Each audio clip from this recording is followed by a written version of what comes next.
South ఇండియాలోని అతి తక్కువ ధరలకి రత్నాలనందించే ఏకైక సంస్థ 6JVR. నిర్మాతగా దిల్ రాజు విజన్ మీద, ఆయన జడ్జిమెంట్ మీద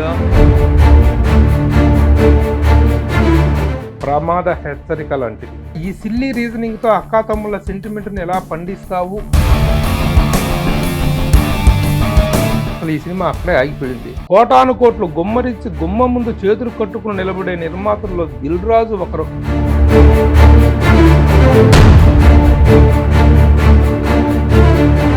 కాంబినేషన్ల వెంట పరుగులు పెడుతున్న నిర్మాతలను, కొందరు హీరోలు, దర్శకులు పెడుతున్న చిత్రహింసల చరిత్రలన్నీ మాకు తెలుసు.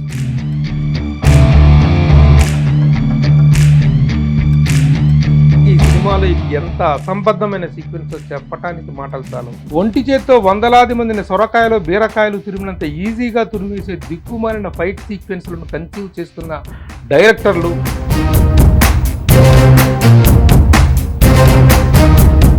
వీళ్ళందరూ ఈ అసంబద్ధ అతిశయోక్తికి, ఈ నేల విడిచిన సాము గర్డీలకు బాధ్యులే. ప్రేక్షకుడికి చూపించే 13,000 అడుగుల సినిమా కోసం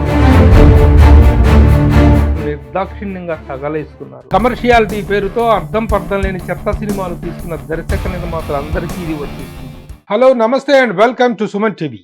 మొన్న జూలై 4న విడుదలైన తమ్ముడు సినిమా చూసిన తరువాత రివ్యూలు, రేటింగులు అంటూ ఆ సినిమాను చీల్చి చెండాడాలనే ఉద్దేశం నాకు లేదు. అయితే సినిమా రిలీజ్ అయిన రోజునే రివ్యూలు పెట్టి సినిమాలను కిల్ చేస్తున్నారని ఇండస్ట్రీ మొత్తం వాపోతున్న కారణంగా రిలీజ్ అయిన 6వ రోజున ఈ సినిమాకు సంబంధించిన సమీక్షను మీ ముందుకు తెస్తున్నాను. నిజానికి ఇది రివ్యూ కాదు, కానీ ఈ సినిమా చూసిన తర్వాత ఎవరికైనా కొన్ని సందేహాలు, ప్రశ్నలు పుట్టుకొస్తాయి. ఎందుకంటే ఇలాంటి సినిమా ఎవరో ఎన్ఆర్ఐలు లేక రియల్ ఎస్టేట్లో బాగా సంపాదించి కొత్తగా ఇండస్ట్రీకి వచ్చిన రియల్టర్లు తీశారంటే అనుభవరాహిత్యం అనుకోవచ్చు. కానీ నిర్మాణం, పంపిణీ, ప్రదర్శన రంగాలలో 30 ఏళ్ల అనుభవంతో దాదాపు 60కి పైగా చిత్రాలు నిర్మించిన దిల్ రాజు నుండి ఇలాంటి సినిమా రావటం చాలా ఆశ్చర్యానికి గురి చేస్తుంది. సినిమా అన్న తర్వాత అపజయాలకు ఎవరూ అతీతులు కారు. నిజానికి చిత్ర నిర్మాణంలో కాకలు తీరిన యోధులు లాంటి నిర్మాతలు, దర్శకులు అట్టర్ ఫ్లాపులతోనే భ్రమించుకున్నారు తప్ప విజయాలతో కెరీర్ ముగించిన వాళ్ళు చరిత్రలో దాదాపు లేరనే చెప్పాలి.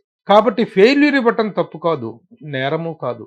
అలాగే దిల్ రాజు లాంటి ఒక promising and running producer judgement మీద నమ్మకాన్ని, గౌరవాన్ని ఏర్పరచుకోవటం ప్రేక్షకుల తప్పు కూడా కాదు. ఒక క్యాలెండర్ ఇయర్లో 6 చిత్రాలు రిలీజ్ చేసి 6 హిట్స్తో డబుల్ హ్యాట్రిక్ కొట్టిన అరుదైన వరల్డ్ రికార్డు కలిగిన గ్రేట్ ప్రొడ్యూసర్ దిల్ రాజు. అంత మాత్రాన ఆయన నుండి ఫ్లాప్స్ రాకూడదని, ఫ్లాప్ ఇవ్వటం నేరమని ఎవరు అనరు. అయితే చిత్ర నిర్మాణం పట్ల ఒక నిర్మాణాత్మకమైన అవగాహన, అనుభవం కలిగిన దిల్ రాజుకు వరుసగా ఫ్యామిలీ స్టార్, గేమ్ చేంజర్, ఇప్పుడు తాజాగా తమ్ముడు లాంటి ఎదురు దెబ్బలు తగలటం బాధగా, ఆశ్చర్యంగా అనిపిస్తుంది. అయితే గతాన్ని పక్కన పెడితే ఇప్పుడు తాజాగా విడుదలైన తమ్ముడు చిత్రం చూశాక ఎవరికైనా ఎదురయ్యే మొదటి డౌట్, ఈ చిత్ర దర్శకుడు వేణు శ్రీరామ్ ఏం చెప్పి, ఏం చేసి దిల్ రాజును ఒప్పించాడు అన్నది $1000 క్వశ్చన్.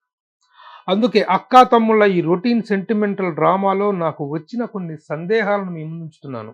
1, ఈ తమ్ముడు కథకు మూలం అక్కా తమ్ముళ్ళ సెంటిమెంట్. అక్కకు తమ్ముడికి 10 ఏళ్ల గ్యాప్ ఉంటుంది. అక్క పెళ్లి చేసుకుని వెళ్లే నాటికి తమ్ముడు దాదాపు 12 ఏళ్ల వాడు. అంటే ఎంత గ్యాప్ వచ్చినా అక్కను తమ్ముడు గుర్తుపట్టగలడు, తమ్ముడిని అక్క కూడా గుర్తుపట్టగలదు. కానీ ఇందులో ఆ పాయింట్ రైజ్ కాకుండా ఐడెంటిటీ మిస్సింగ్ తో డ్రామాను నడిపించాలనుకోవటం ఏమిటో అర్థం కాదు.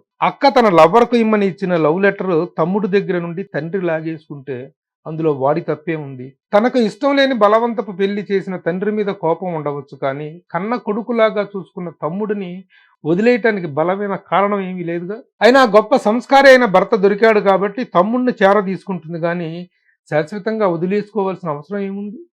పోనీ నువ్వు ప్రేమించిన వాటితో లేచిపోయి ఉంటే అప్పుడు సమాజంలో లేచిపోయిన దాన్ని తమ్ముడు అనే అపప్రద తమ్ముడికి ఎక్కడ వస్తుందనే భయంతో తన ఐడెంటిటీని హైడ్ చేసుకుంది అంటే ఒక అర్థం ఉంటుంది. అలా కాకుండా కేవలం తండ్రి మీద కోపంతో అల్లారు ముద్దుగా చూసుకున్న తమ్ముడు చచ్చాడో బతికాడో కూడా తెలియకుండా 15 ఏళ్ల పాటు ఏ అక్క ఉండదు. తనను కన్న తల్లిలాగా చూసుకున్న అక్క తనకు శాశ్వతంగా దూరం అయితే ఏ తమ్ముడు తట్టుకోలేడు. అలాంటి అక్క ఎక్కడ ఎలా ఉందో పట్టకుండా తమ్ముడు ఆర్చరీలో నేషనల్ ఛాంపియన్ అవుతాడు. కానీ ఆ విలువిద్యలో ఐబాల్ను కొట్టలేకపోవటానికి మాత్రం సబ్ కాన్షియస్ మెమరీలో అక్క జ్ఞాపకాలు వెంటాడటమే కారణమని గ్రహించి 15 ఏళ్ల తరువాత అక్క కోసం అన్వేషణ ప్రారంభిస్తాడు. ఇది ఈ కథకు బేస్. అసలు అక్కాతమ్ముళ్ళు విడిపోయిన కారణమే బలంగా లేదుగా, ఈ సిల్లీ రీజనింగ్ తో అక్కాతమ్ముళ్ళ సెంటిమెంట్ ని ఎలా పండిస్తావు అని దిల్ రాజు దర్శకుడు వేణు శ్రీరామ్ను అడిగి ఉంటే అసలు ఈ సినిమా అక్కడే ఆగిపోయింది. ఇక విలన్ ట్రాక్ విషయానికి వస్తే, సౌండ్ ఎలర్జీ అనే ఒక విచిత్రమైన డిఫెక్ట్ తో విలన్ ట్రాక్ ను డిజైన్ చేశాడు దర్శకుడు వేణు శ్రీరామ్.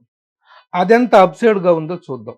బాగా డబ్బున్న పిల్లలు లేని జంట ఒక 15 ఏళ్ల అనాథ బాలుడిని పెంచుకుంటుంటే వాడు తెలివిగా వాళ్ళ కారుకు యాక్సిడెంట్ చేసి వాళ్ళను చంపేసి తను మాత్రం ప్రాణాలతో బయటపడతాడు. అయితే ఆ యాక్సిడెంట్ కు కారణంగా ఒళ్ళు మొత్తం కాలిపోయి వికృతంగా కనిపించడమే కాక కర్ణబేరి పగిలి సౌండ్ ఎలర్జీ అనే ఒక ప్రాబ్లం వస్తుంది. ఆ పెంపుడు తల్లిదండ్రుల ఇన్సూరెన్స్ డబ్బులతో వాడు పెద్ద డాన్ గా ఎదుగుతాడు.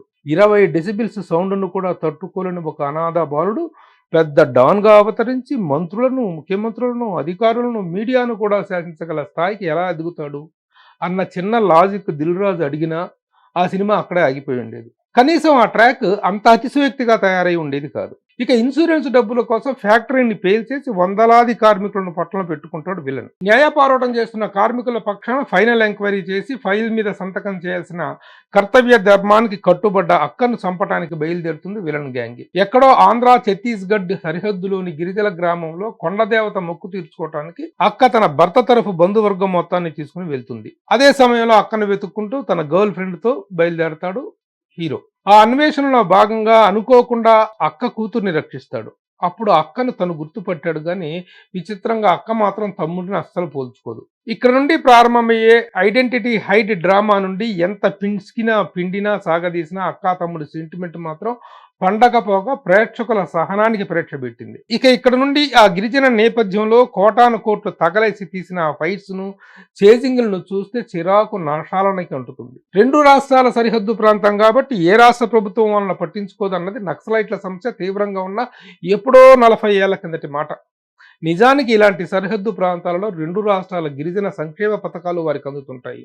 అలాగే ఓట్ల కోసం 2 రాష్ట్రాల రాజకీయ నాయకులు వాళ్ళని ముద్దు చేస్తుంటారు.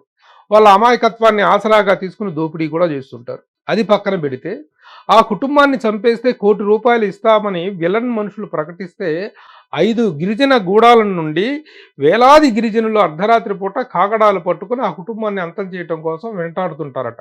నిజానికి ఈ సినిమాలో ఇది ఎంత అసంబద్ధమైన సీక్వెన్స్ చెప్పటానికి మాటలు చాలవు. వాస్తవానికి ఉత్తరాంధ్ర, ఒరిస్సా, ఛత్తీస్గఢ్లకు చెందిన సరిహద్దు ఏజెన్సీ ప్రాంతాల్లో ఆ గిరిజనుల భాష, యాస, జీవన విధానం చూస్తే ఆ అడవి బిడ్డలు అంత క్రూరమైన హత్యలు చేయడానికి అర్ధరాత్రి వేళ ఊర్లకు ఊర్లు తండోపతండాలుగా కాగడాలు పట్టుకుని తరలి వస్తారా? తెల్లారేసరికి వాళ్ళని చంపేయాలన్న విలన్ ఆదేశం అసలు కమ్యూనికేషన్ లేని ఆ గిరిజన తండాల జనాలందరికీ ఎలా చేరుతుంది? పుట్టింది మొదలు పౌష్టికాహార లోపంతో బక్కచిక్కి బలహీనంగా కనిపించే ఆ అమాయక అడవి బిడ్డలు డబ్బు కోసం అంత క్రూరమైన హత్యలు చేయడానికి తెగబడతారనే సీక్వెన్స్ చాలా అసంబద్ధంగా అనిపించలేదా మీకు? పోనీ ఆ గిరిజన తండాలో ఒక క్రూరమైన గ్యాంగ్ ఉంది, దాని ద్వారా వీళ్ళని చంపించాలని చూశాడు అంటే కొంత అర్థం ఉంటుంది. అంతేగాని ఆ గిరిజన ప్రాంతాల వేషభాషలకు, నాగరికతకు సంబంధం లేకుండా ఒంగోలు పందె పెద్దుల్లాగా తెగబలిసిన దున్నపోతుల్లాంటి వందలాది నరహంతకుల మీదకు ఎగబడుతుంటే నితిన్ ఒక్కడే ఒంటి చేత్తో వాళ్ళను మట్టుబెట్టేశాడని దర్శకుడు చెబితే మాత్రం తలా తోక లేని ఆ సీక్వెన్స్ కు దిల్ రాజు తల ఊపి కోటాను కోట్లు ఎలా గుమ్మరించారో అర్థం కాదు. పోనీ అక్కడ ఉన్నది పవర్ఫుల్ మాస్ ఇమేజ్ కలిగిన చిరంజీవి, బాలకృష్ణ లాంటి మ్యాటర్నీ ఐడాల్సా? కాదు. లవర్ బాయ్ ఇమేజ్ నుండి ఇంకా పూర్తిగా బయటపడిన హ్యాండ్సమ్ యంగ్ బాయ్ నితిన్. అయినా ఈ సినిమా ఒకటనే కాదులేండి, ఒంటి చేత్తో వందలాది మందిని సొరకాయలు, బీరకాయలు తురిమినంత ఈజీగా తురిమేసే దిక్కుమాలిన ఫైట్ సీక్వెన్స్లను కన్సీవ్ చేస్తున్న డైరెక్టర్లు, వాటిని కంపోజ్ చేస్తున్న ఫైట్ మాస్టర్లు, వాటిలో యాక్ట్ చేస్తున్న స్టార్సు, వాటికి తలబూపుతూ కోట్లు తగలేస్తున్న నిర్మాతలు, వీళ్ళందరూ ఈ అసంబద్ధ అతిశయోక్తికి ఈ నేల విడిచిన సాము గర్డీలకు బాధ్యులే. ఇంకా ఈ సినిమా నిండా ఎన్నో పండని సీన్లు, వాటిని పండించడానికి దర్శకుడు పడిన పాటలను చూస్తే ఇది దిల్ రాజు సినిమా కాదు, ఆయన చెయ్యి దాటిపోయి చేతులెత్తేసిన సినిమా అన్నది అర్థమవుతుంది. నిజం చెప్పాలంటే ఈ తమ్ముడు సినిమా నిర్మాతగా దిల్ రాజు విజన్ మీద, ఆయన జడ్జిమెంట్ మీద, ఆయన కమిట్మెంట్ అండ్ కమాండ్ మీద ప్రేక్షకుల్లో ఉన్న నమ్మకం సడలిపోతుందని చెప్పే ప్రమాద హెచ్చరిక లాంటిది. కాంబినేషన్ సెట్ అయింది కదా అని తలా తోక లేని తలతెక్క సినిమాలు పుంఖానుగా వస్తున్న ఈ రోజుల్లో హీరోలు, డైరెక్టర్ల ఈగో సాటిస్ఫాక్షన్ కోసం కోటాను కోట్లు గుమ్మరించి గుమ్మ ముందు చేతులు కట్టుకుని నిలబడే నిర్మాతల్లో దిల్ రాజు ఒకరు కాదు, కాకూడదు అన్న గౌరవాభిమానాలతో చెబుతున్నదే తప్ప సినిమా పట్ల ఆయన చిత్తశుద్ధిని కమిట్మెంట్ను శంకించి కించపరిచే దుస్సాహసం ఇది కానే కాదు. అసలు ఇవన్నీ తమ్ముడు సినిమా ముఖతహా చెప్తున్నప్పటికీ ఇప్పుడు వస్తున్న చాలా భారీ కాంబినేషన్లకు వర్తించే వాస్తవాలు ఇవి. కాంబినేషన్ల వెంట పరుగులు పెడుతున్న నిర్మాతలను, కొందరు హీరోలు, దర్శకులు పెడుతున్న చిత్రహింసల చరిత్రలన్నీ మాకు తెలుసు. నిజానికి కాంబినేషన్ల కమర్షియల్ వాల్యూని ఎవరూ కాదనలేరు. అంత మాత్రాన నిర్మాతను నిమిత్త మాత్రుడుగా నిస్సహాయ స్థితిలో నిలబెట్టే నిరంకుశ సృజనాత్మకతను సహించకూడదు, అనుమతించకూడదు. ముఖ్యంగా కొందరు దర్శకులు కొన్ని గొప్ప హిట్స్ ఇస్తే ఇచ్చి ఉండవచ్చు. అయితే ఆపసోపాలు పడుతూ ఇచ్చిన ఆ విజయం కోసం 6 సినిమాల లెంగ్త్ను ఎక్స్పోజ్ చేసి అందులో నుండి 3 సినిమాల ఫైనల్ కట్టించి ఆపై ఎడిటింగ్ రూమ్లో వందలాది గంటలు కుస్తీలు పట్టి కోట్ల విలువైన ఎక్స్పోజర్ను డస్ట్బిన్ పాలు చేస్తున్నారు. ప్రేక్షకుడికి చూపించే 13,000 అడుగుల సినిమా కోసం లక్షలాది అడుగులు ఎక్స్పోజ్ చేస్తూ కోటాను కోట్ల విలువైన కాల్ షీట్లను నిర్దాక్షిణ్యంగా తగలేస్తున్నారు. అలాంటి అనారోగ్యకరమైన విజయం కన్నా కన్విక్షన్తో వచ్చే విజయం మిన్న. కాబట్టి విజయం అనే లక్ష్యమే కాదు, దాన్ని సాధించిన మార్గం కూడా మంచిదై ఉండాలి అన్న గాంధీజీ సూక్తిని చిత్ర నిర్మాణానికి అన్వయించుకోవాల్సిన అవసరం ఉంది. దిల్ రాజు లాంటి కమిట్మెంట్, కన్విక్షన్ కలిగిన నిర్మాత నుండి 1-2 ఫెయిల్యూర్స్ రావచ్చు, కానీ నిర్మాతగా ఆయన ఫెయిల్ అవ్వకూడదు. అద్భుత విజయాల సుదీర్ఘ చరిత్ర కలిగి ఆదర్శ అగ్రసేన నిర్మాతగా ఎదిగిన దిల్ రాజు సినిమాకు థియేటర్లో ప్రేక్షకులు ఆనందంతో చరిచే చప్పట్లు, కేరింతలు వినిపించాలే కానీ తమ్ముడు చిత్రానికి వచ్చినట్లు కేకలు, అరుపులు, అవహేళన లాంటి ట్రోలింగ్ని ఎవరూ ఎక్స్పెక్ట్ చేయరు. సో బొమ్మరిల్లు, పరుగు, శతమానం భవతి, బలగం వంటి ఎన్నెన్నో ఆహ్లాదకరమైన ఫీల్ గుడ్ చిత్రాలను అందించిన ఎస్విసి బ్యానర్ను అలా ఆ శిఖరాగ్రాలపైనే చూడాలనుకోవటం అత్యాశ కాదు. చివరిగా ఒక మాట, ఈ విశ్లేషణ మొత్తం కేవలం దిల్ రాజు గురించి మాత్రమే చెప్తున్నాను అనుకుంటే పొరపాటు. కమర్షియాలిటీ పేరుతో అర్థం పర్థం లేని చెత్త సినిమాలు తీస్తున్న దర్శక నిర్మాతలందరికీ ఇది వర్తిస్తుంది. నిజానికి 80% సక్సెస్ రేట్ కలిగిన ప్రామిసింగ్ ప్రొడ్యూసర్ దిల్ రాజు. ఆయన నుండి ఇలాంటి సినిమాలు రావటం బాధాకరం అని చెప్పటమే తప్ప ఇది ఆయన నిర్మాణ దక్షతను తప్పు పట్టడం కాదు, ఆయన ప్రతిష్టను తక్కువ చేసి చూపటం కాదు. అజ్ఞాని విజయం కన్నా విజ్ఞాని అపజయం బాధాకరం అన్న నిజాన్ని గ్రహిస్తారని ఆశిస్తూ సైనింగ్ ఆఫ్, జర్నలిస్ట్ ప్రభు. సుమన్ టీవీలో మీ పర్సనల్ అండ్ బిజినెస్ ప్రమోషన్స్ కోసం కింది నెంబర్కి కాంటాక్ట్ చేయండి.